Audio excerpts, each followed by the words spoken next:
Hello again, and welcome to War Stories, Media War Stories, behind the scenes tales from the front lines of the media. I'm your host, Tom Curley. Welcome to the show number 35, but who's counting? And of course, want to welcome back my partner in crime, the inimitable Gary Armstrong. Gary, how the hell are you, and how are you doing today? I'm fine. I'm trying to get my eyelids open. I slept late as I frequently do now in retirement. But Tom, I think this is the world premiere of me as the man with bionic ears, I the guy know, with the I know, we're bionic very ears. And for our excited. listeners, and we're going to be talking about this. I have two cochlears now. I have one cochlear in each ear. And I think I hear Captain Video cueing me from outer space. Stand by for Captain Video and his Video Rangers. But it's wonderful to have the two cochlears. And um, what? What did you say? I didn't say anything. See, you heard the silence. So actually, all seriousness aside, so you've had we've talked about this throughout the shows throughout your life. You've had hearing Yes. problems basically since childhood, and how it's affected your career. And I know that a few years, how many you got the first cochlear implant a few years ago, right? 5 years ago. Yeah.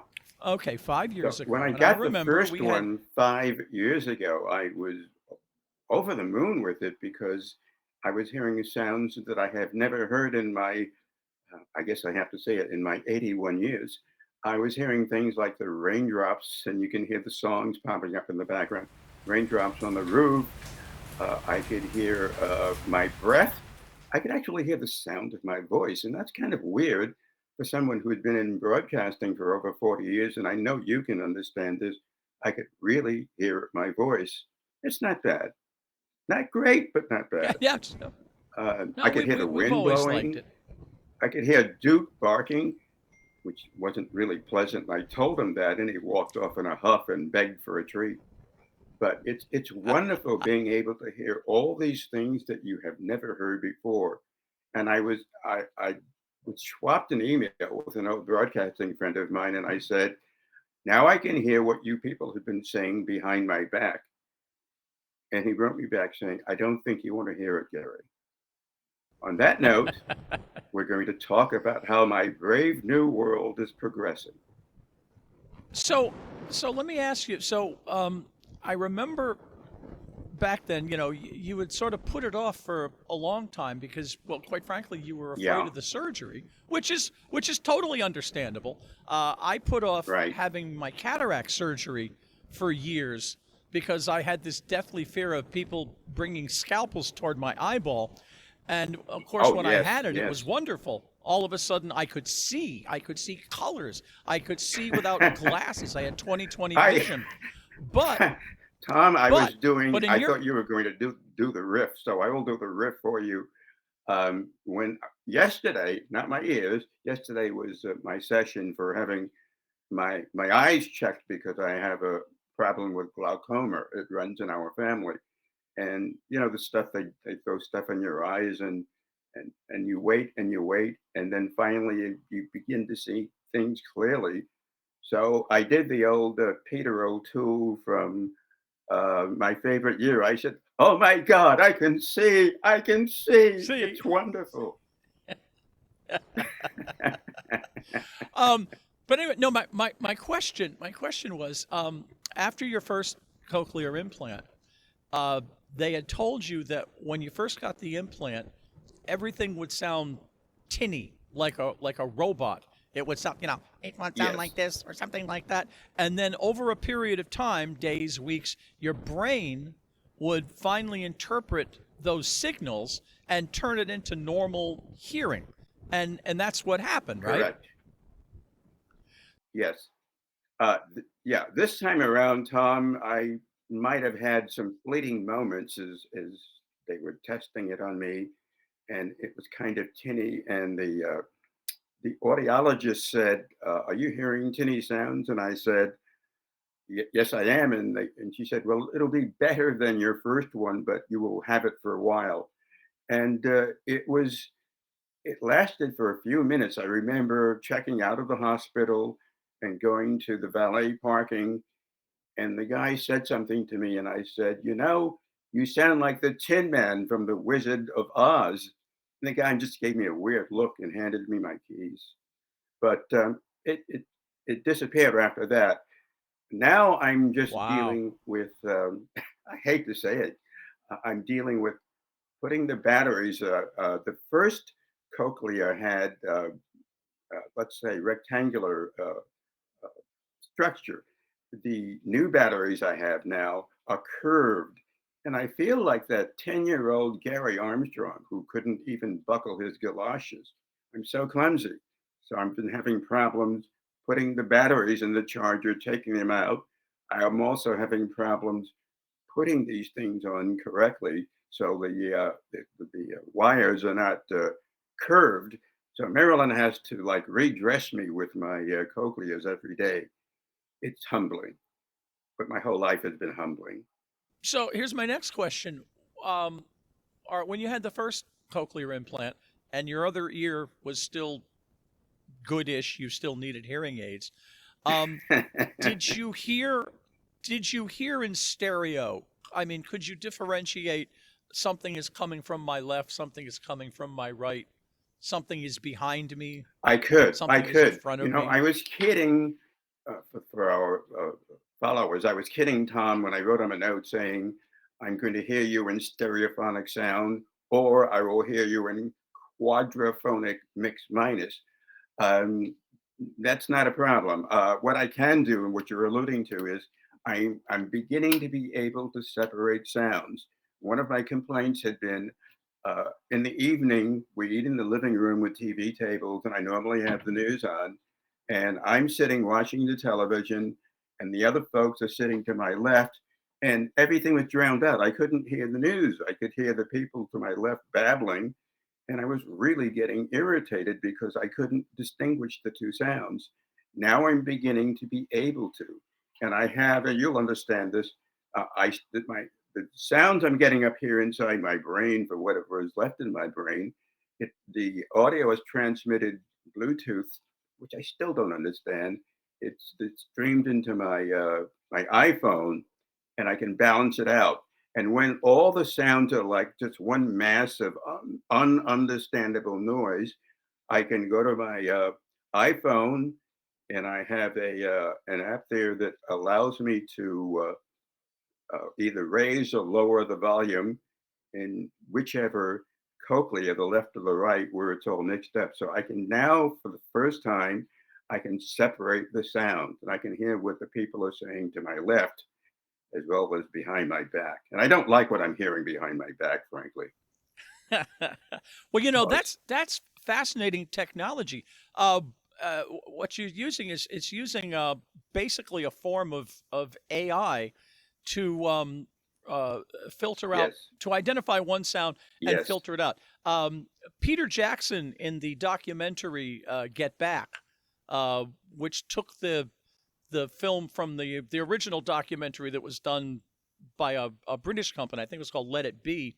But they took all of the footage, Hmm. and if you haven't seen it, watch it. It's absolutely genius.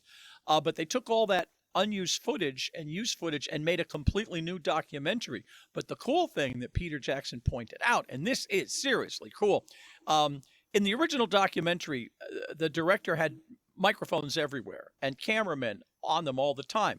Well, very quickly, the Beatles, mostly John and Paul, realized that they didn't like having microphones and cameras on them all the time. So they would tell the cameramen Okay. to leave the room when they wanted to talk privately. But the cameramen were smart and they would leave the camera on. And the microphones were always hot. Yeah. So the Beatles figured this out. So what John and Paul would do is if they wanted to talk privately, they would strum the guitar really loud. And then they would sit next to each Right. other and they would talk. So they couldn't, but there's nothing that the guys, when they made the documentary back in the 60s, could do about it. But today, Peter Jackson was able to use AI to identify the guitar sounds and filter them out. And then they had the dialogue, what Paul and John were talking about, in the clear, like they were in a studio. Oh, And it was cool. in the documentary. I use the same technology on this show. People at home wouldn't notice, but when we start every show, I say, let's have 10. I need 10 seconds of silence. And in that 10 seconds of silence, I put a plug in that does noise reduction. And it listens to all the noise, the background noise in the room, the hums, the whatever, and it eliminates it. I did a recording in an office that had an air conditioning on. It was really loud and annoying. And I just shut up for 10 seconds. And when I got back here to the studio, I just threw the noise reduction on. It listened to the air conditioning and eliminated it. So Tom, yeah, I just you're heard, taking as you were advantage. just talking to me, I just heard a loud sound. It was the whooshing of the wind. I could hear the wind Wow. in the background as you were talking. So Wow. That is it's going to so be an cool. interesting trip going forward. It's like another Yeah, it's chapter. like, I mean, we're always talking about the past. I mean, that's the nature of our program. But I also want to put out this pitch for the people who watch us and who contact you and give you comments. I would love to get feedback from our audience about what we're talking about. The cochlears, because they're still relatively unknown. The commercials that you see on television and the commercial mail you get are still talking about that miracle ear, which is not really true. Miracle ear is that hearing aid that you can put inside your ear that you can't see. That's for people who have minimal to, let's say, less than maximum hearing loss. Uh, they know what that's like. But I'm curious to hear from our viewers as to what they think of what we're talking about, the cochlear, and also if they have hearing impairment and they're afraid to talk about it because it's always been a stigma. Yeah, exactly. And I'm an example of that. I've spent, my life, yes, I was a director, but I was more importantly, since college, I've been an audio guy. That's really, and when I Yeah, retired, I started an audio theater company. So hearing and audio is very important to me. And yeah, oh, I don't know, it was maybe 6 months ago, I noticed I was hearing some weird, I used to call it the sound of silence. But it got loud. It was so loud I could hear it over the yeah. television. So I went to the doctor and he said I have tinnitus, and I freaked out. And so I had an audiology exam, which is fascinating Uh-huh. how that technology has gone. And it turns out my right ear, I've lost some high frequencies, around 9 or 10K. My Right, left ear, and they said that's odd that your one ear is worse. So they thought I had some kind of a benign tumor. So they right. had an MRI. I don't. Um, but then he said, we can give you hearing aids that will help with the tinnitus and also help with your hearing. And my first thought was, I don't need that. I can hear just fine. I don't need that. And then I got to thinking about it, and I went like, what? My aunt used to do the same thing. She would never put in her hearing aids because she didn't want to admit Right, that she. And I said, like, I don't have any problem wearing glasses. I mean, the first time in my right, 40s, right. when I Yeah, was directing in the 40, doing up to the minute, our our scripts, which were made for the prompter, had huge type, like this. And one day I noticed yeah. I was, I was going like this, and I said, "Oh my God, I," and this Sure is sign of big type. age. So I need glasses. But when I went to the doctor and they said I need glasses, I didn't go, I don't need glasses. I went, okay. But for some reason with hearing, people don't want to admit that they're having problems. And I suddenly went like, Exactly. I've been a professional You audio know, guy. it's curious that you bring that up because I think I've shared with you in the past, some of the things we dealt with when we were youngsters. And I told you that I wore glasses. I was always the shortest kid in the class, and I was going to predominantly white schools, so I had to deal with that. Plus, I had the big blocky hearing aids that were the thing back in the 1950s. And the thing that was the worst for me to deal with was not my glasses. And I don't know why, because people who used to call you four eyes. It wasn't the glasses. It wasn't being the shortest kid in the class, although I really, really am still angry that I'm not as tall as my brother. How come I'm the shortest guy in the family? I asked my dad about that once, and he said, "Talk to your mother." And my mother told me not to bother her. But the thing that always bothered me were the hearing aids because I looked like an alien back then, and it was a stigma. It was worse than being a brown kid in an all-white class. It was worse than having to wear these stupid eyeglasses. Um, Yes, I yes. think that's My beginning to change, and that's why I'm hoping, with your help and the help of the people who watch our podcast, um, to get some feedback and also encourage people to deal with it because your life will be immeasurably better if you can hear what people are saying. One of the things I realized was that for my whole professional life, I have been struggling physically to do what I do, to hear people talking, to do those. Remember the verbatims, the transmissions we did of the people who called in from all across the sea. I had to mm-hmm. strain to hear them calling. And when the reporters called in from Russia and from China, you remember the phone lines were really bad. They were full of static. Somehow I was able to get it the first time around with the help of some of the engineers, of course. But it always amazed me Sure. that I could hear that stuff. So Well, your brain adapts. it's really a Your complex brain thing. adapts. I mean, it's just like a Yeah, blind you're person right. has You're right. I had a brain back incredible then. hearing. I remember we're talking about hearing. I remember, and I know you have some comparable stories. I was covering a presidential candidate, and I was sitting in the front row because of my hearing problems. One of the PR people put me there so I had a better chance of hearing. Well, the candidate was going on, and he was boring, so I fell asleep. And someone nudged me, and oh, what? And he said, "You were sleeping," and no, I wasn't sleeping. I was thinking. No, I couldn't hear. It's And they said, "Oh, we understand that because you're hard of hearing." And the candidate just stared at me and then he pushed his ears forward, which leads me to something else. In the old days in the movies, you rarely saw an actor or an actress wearing a hearing aid. Nowadays, if you notice, it's really obvious. But in that movie, North by Northwest, early on when Cary Grant is having lunch with some of his cronies, this one guy who's leaning forward and he's cupping his ear forward. And that clearly was an indication that he was hard of hearing. I never noticed that until a couple of years ago. But hearing is still kind of viewed as a stigma by many people. They make fun of you. They say, "What? Huh?"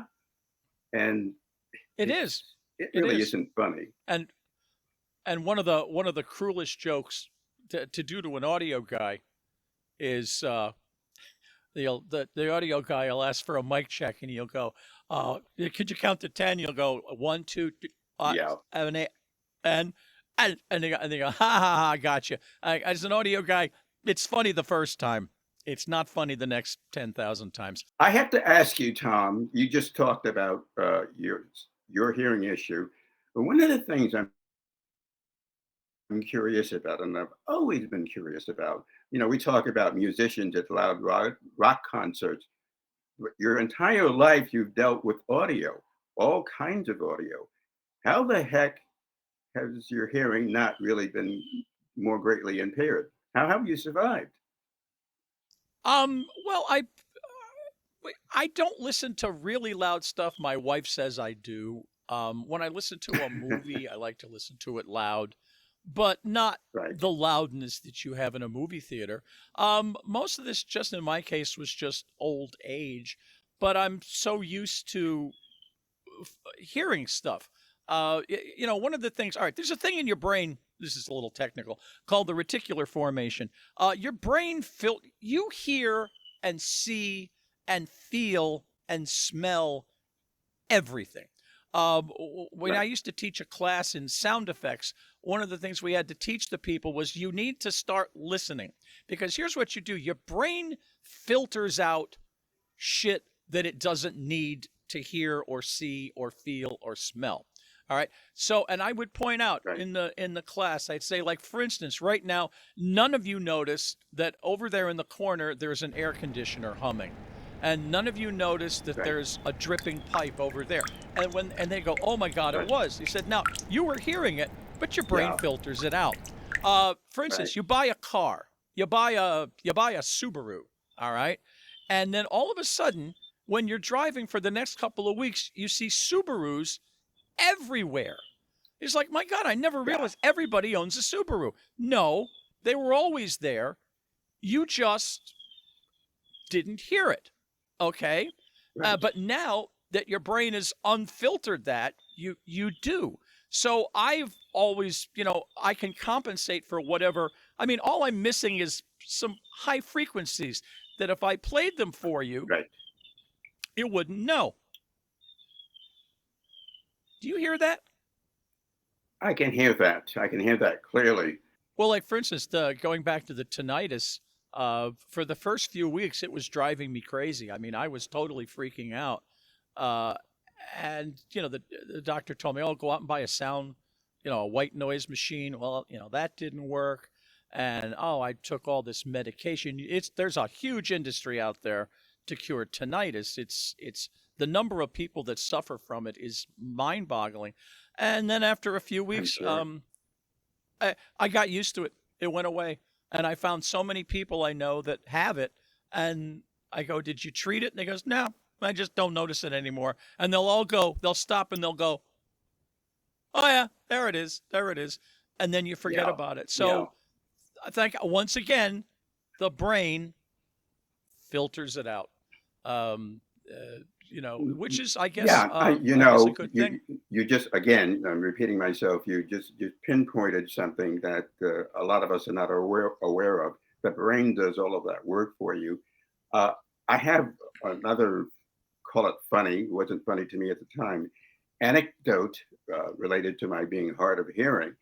This one goes back to 70s or 80s, and PBS just did a thing on public broadcasting on the infamous forced busing story that went in Boston in the early 70s. And some of the some of the members of the school committee were involved as going beyond their official jobs and taking a more personal stance against busing.